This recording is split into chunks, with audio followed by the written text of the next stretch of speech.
Hey guys, Dr. Tedder here. I just wanted to go over a concept that I go over with you in our orientation class, but it's a thing that keeps coming up in the practice.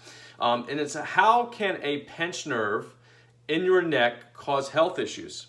And so I wanted to go through something I teach in my orientation class that really simplifies this concept because it's something that it usually is hard to grasp because we're always trained that if something is wrong in the body, we medicate it, therapy it, or do whatever, and we try to keep it in normal ranges, and how that may actually not really eliminate the cause of the health issue, and you're still getting sick. So what do I mean by that? Well, health really is about function, meaning that if every organ system process in your body is functioning at 100%, your body's going to be able to adapt and maintain health and life in the environment that it's in. So what in your body controls health is real simple. It's your brain, more specifically, your brain stem. So the brain stem is the Houston control. It's at the base of your, or at the top of your neck, the base of your skull, and Houston control the body. Literally everything in your body is controlled and coordinated and connected right there. All your organs, cells, tissues are connected to that guy through a nerve. So all your organs, all your hormones, all your thoughts, feelings, emotions, your immune system, which is important right now during this time with the COVID-19, but really just health in general is controlled by that. So how does it work? Well, here's the deal. We're going to use the heart because it's the easiest to understand. Here's the deal. If the heart is controlled and coordinated, if the function of the heart is controlled and coordinated by the brain, it has to be attached. And how does it attach? It attaches through a wire called a nerve. Now here's the deal. Every 90 to 120 days, your heart cells, all the cells that make up your heart, they die. They go away. Their lifespan's only 90 to 120 days. So every 90 to 120 days, your heart rebuilds itself with a new heart. Here's the deal. We want that heart to rebuild every 90 to 120 days with good cells. So how does it do that? Well, again, if the heart can communicate to the brain and brainstem at 100% and tell the brain and brainstem what's going on, then the brain and brainstem can send good, healthy cells down, and it rebuilds every 90 to 120 days. If that's the truth, and you get a brand new heart every 90 to 120 days, how is heart disease the #1 killer in our country?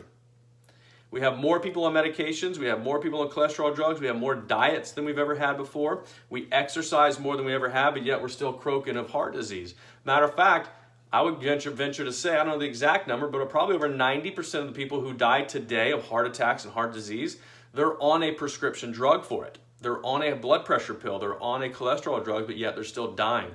Why is that? Well, I'm going to tell you that I find that most people in my practice, they have a disconnect between these two. They do not have 100% function. So what do I mean? Well, they have a pinched nerve at the base of their head called a subluxation. It's called a subluxation, pinched nerve. It's basically where the bone's moved out of alignment.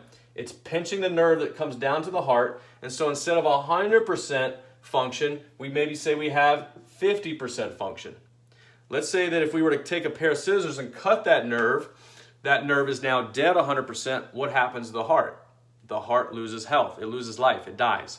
So let's say we find a pinched nerve coming out of the base of the head, going to the nerve, and now the nerve is only working at 50%. What's going to happen every 90 days to that heart when it has to rebuild?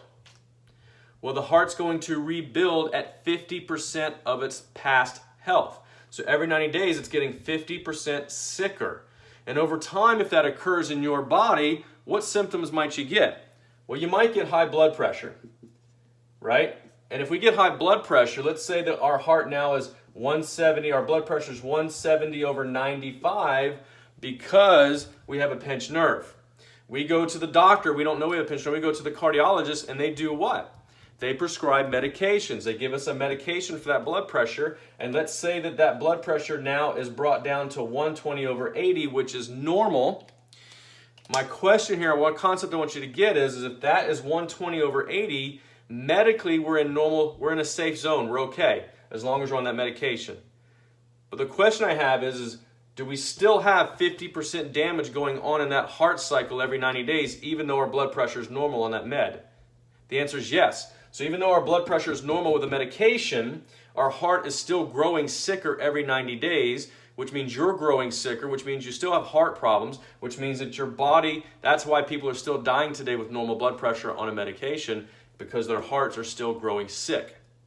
So what is it that we do? What is it that the purpose of chiropractic is? It's not to fix heart disease, but what it's designed to do is remove the interference, remove the subluxation so that this 50% can start to get better. So the nerve can go from 50%, 60%, 70%, go back up to 100% health so that now the body every 90 days can rebuild itself healthier every 90 days, not sicker.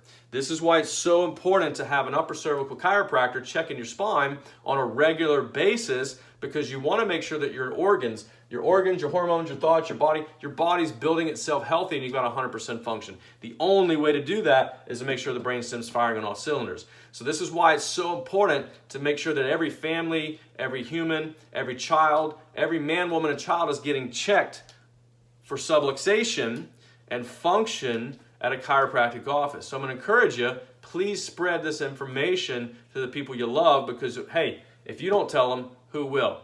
I hope this video helps clear up some of the questions we've had. We love you. We appreciate you. We'll see you soon.